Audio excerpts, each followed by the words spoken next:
Could you take care of him for the next 2 weeks starting today? We're going to Hawaii to finally have our belated honeymoon. To have them suddenly drop off their grandson for 2 weeks without any prior notice. Let's have dinner together. When I suggested this, Ian didn't sit at the dining table but instead tore off a piece of a mysterious cardboard box and put it in his mouth. I quickly wrapped some rice in plastic wrap to make a rice ball and handed it to Ian. Wow, this is delicious. It's my first time eating white rice. Hearing this, my husband headed off too. My name is Karen, I'm 63 years old.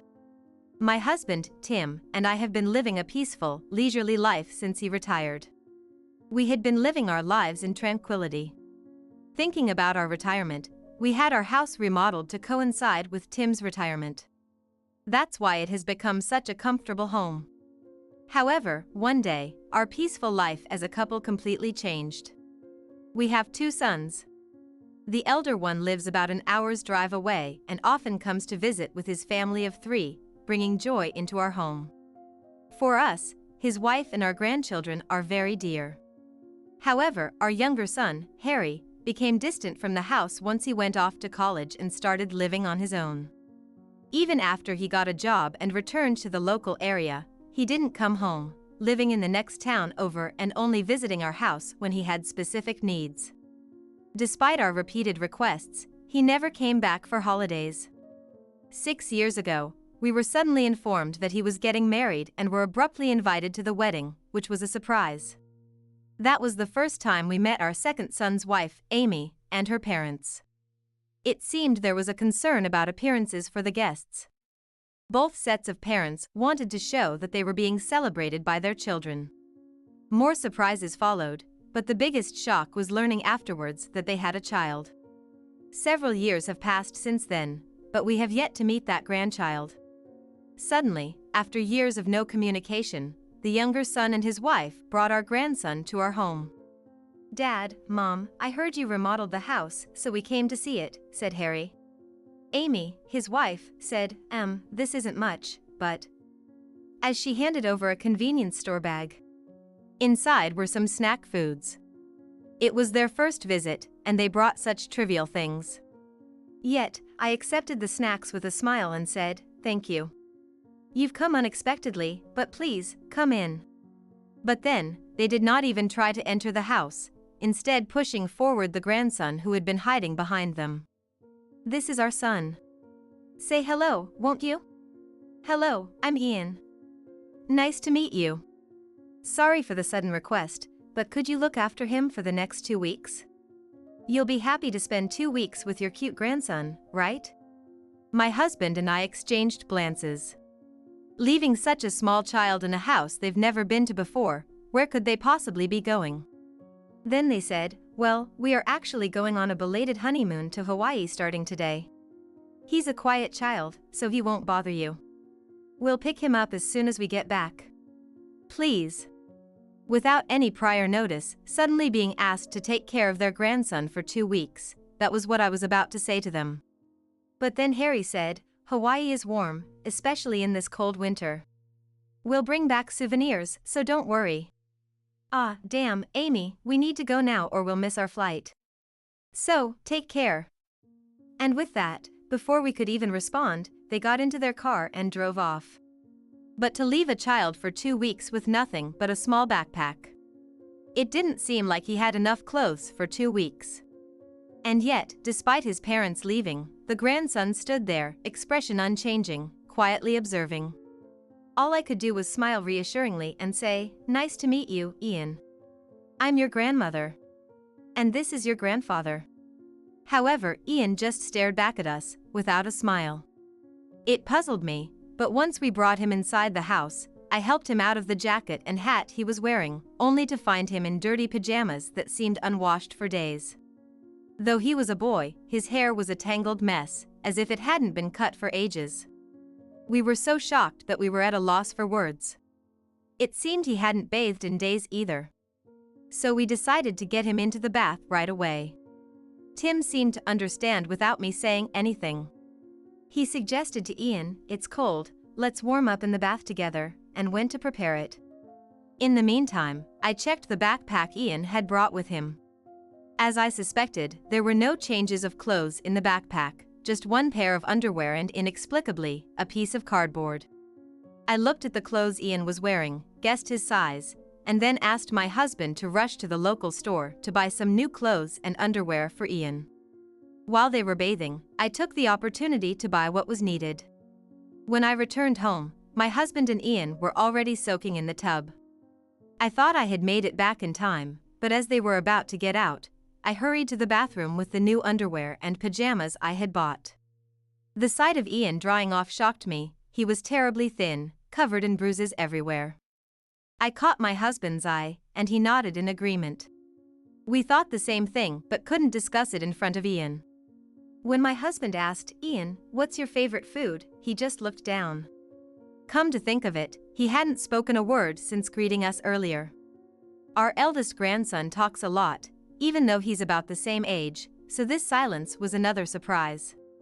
It's shocking that such a small child couldn't even answer what his favorite food was. I thought it must be as I feared.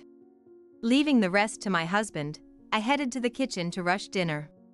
Normally, it's just the two of us, so there's no need to fuss, but today I prepared freshly cooked rice and hot pork soup especially for our unexpected young guest. Then I invited Ian. "You must be hungry, right? Let's eat dinner together." But instead of coming to the dining table, Ian sat down right there, holding a mysterious piece of cardboard he had taken from his backpack. As we watched, puzzled by his actions, he began to tear the cardboard and put it in his mouth. "Hey! Ian! What are you doing? Dinner's over here. What's with the cardboard? Give it here!" My husband and I exclaimed in shock. Frozen by our reaction, Ian just stared at us. So I gently took the cardboard from him and said, "I'm sorry we startled you. But you gave us quite a surprise too. Your dinner is on the table, not this. Let's eat together."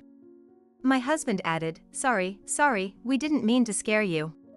Grandma's pork soup is really tasty." Then, silent until now, Ian said, "I'm sorry."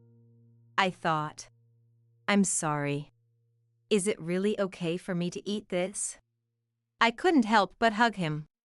What on earth had my son and his wife been doing to this poor little boy? Tears nearly came to my eyes. So I wrapped some rice in plastic wrap to make a rice ball for Ian, telling him, "There's no reason to be mad. We want you to eat a lot. There's more if you want." My husband also wrapped rice in plastic, making a large rice ball and taking a big bite. Seeing this, Ian tentatively ate his smaller rice ball. "Wow, this is delicious. It's my first time eating white rice," he said, quickly finishing his small rice ball. My husband and I exchanged glances and passed him more rice balls. Ian was eating happily, bite by bite. And to think, in this day and age, our grandson Ian had never been given white rice before.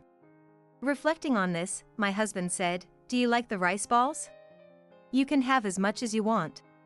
This pork soup is also good," and handed him a bowl of soup. Ian happily ate it all up, saying it was delicious.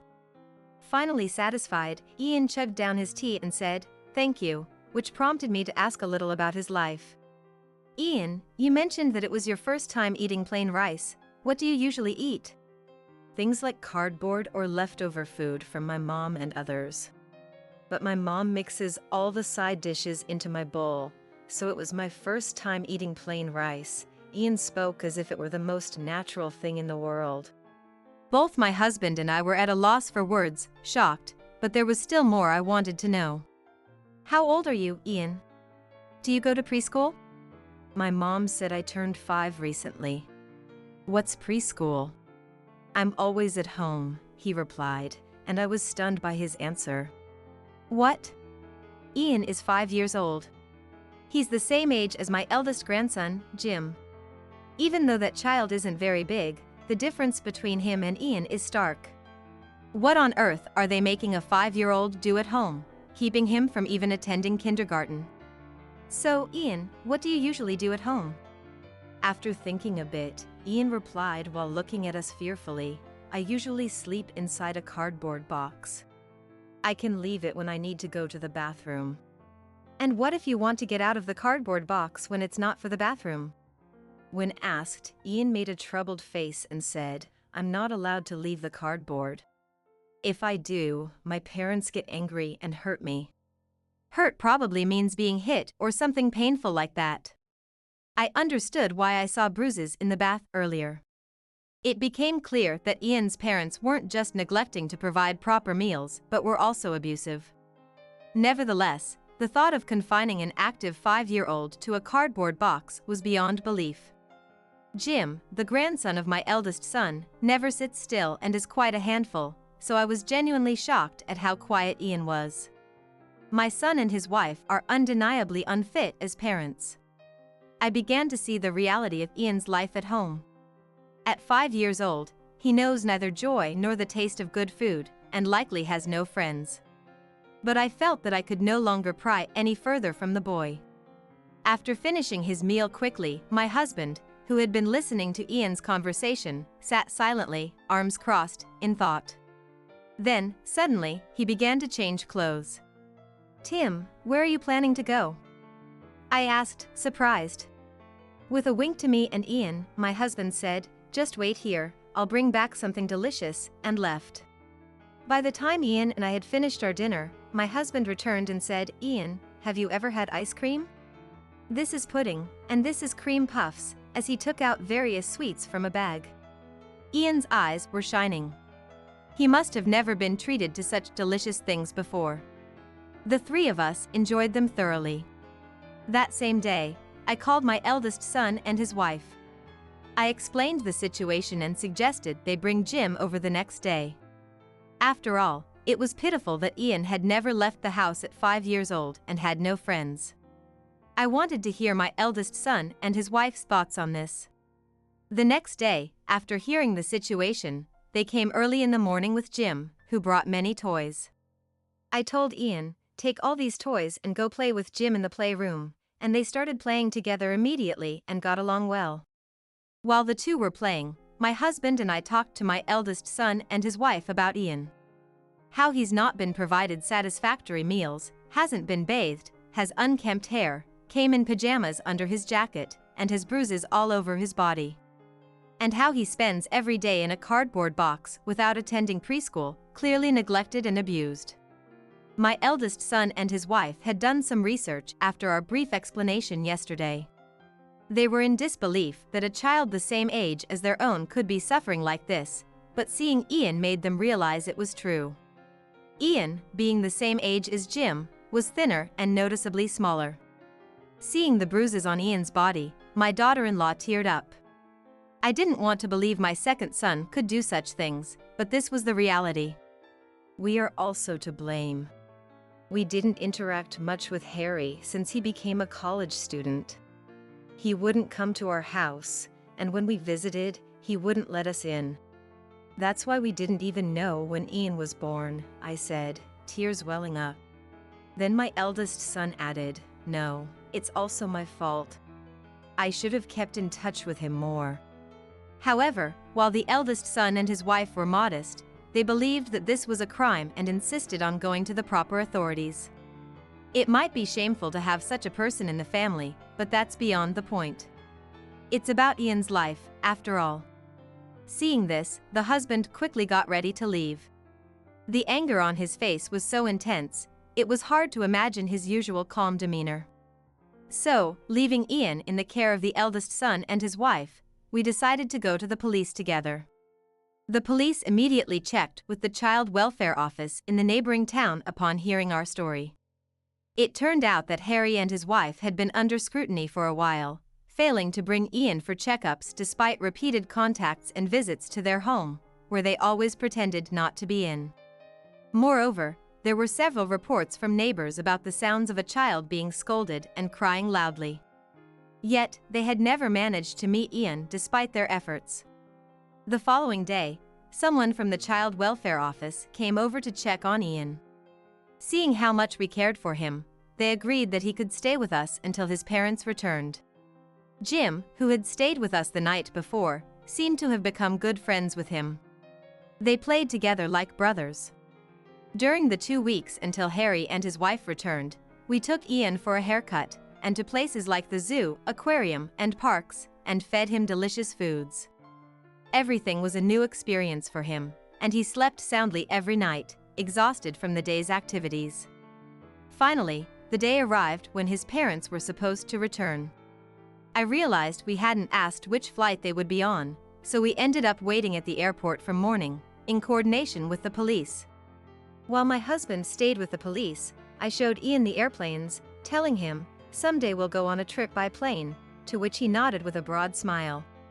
He could never have imagined that his own parents would be arrested at the airport. They were found as soon as they arrived on the first flight of the day and were taken away by the police. They were charged with a serious offense, neglect by those responsible for care.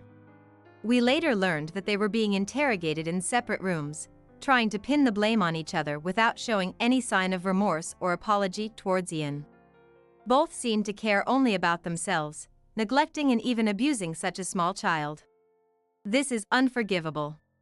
They were likely to be arrested and sent to prison. But that meant Ian would have to go to a child welfare facility. Therefore, after discussing it with the eldest son and his wife, we decided to adopt Ian. This way, he wouldn't need to go to a facility. We were worried since we're not young anymore, but the eldest son and his wife promised to help as much as they could. And most importantly, Ian said, "I want to stay with my grandparents," trusting us after just 2 weeks. Plus, Ian and Jim had become great friends and wanted to play more, so living here would mean they could meet often. We were then informed that the sentences for the younger son and his wife were confirmed, and they were sent to prison. Until the end, they didn't acknowledge their crimes, nor did they ask about their son's whereabouts. It's unimaginable for parents to be indifferent about their 5-year-old son's situation. This was all because of the abnormal behavior Ian exhibited, which was confirmed to result from his parents' abuse. He probably doesn't want to remember his biological parents at all. He never asks about them, and we have no reason to bring them up. Yet, we decided to sue the younger son and his wife for damages on behalf of Ian. After all, they can't be allowed to get away with what they did to him. They are expected to pay a lump sum after serving their sentence. We're determined not to let them escape justice. This sentiment is shared by both me and my husband. Shortly after adopting Ian, he started kindergarten. He has made many friends there. Ian, who had lived in such a narrow world, finds every day fresh and fun. Moreover, every month, the eldest son and his wife deepen their bond with him and Jim, supporting us. At first, I was worried about how things would turn out, but now he's just like any other child. He laughs out loud when he's with Jim.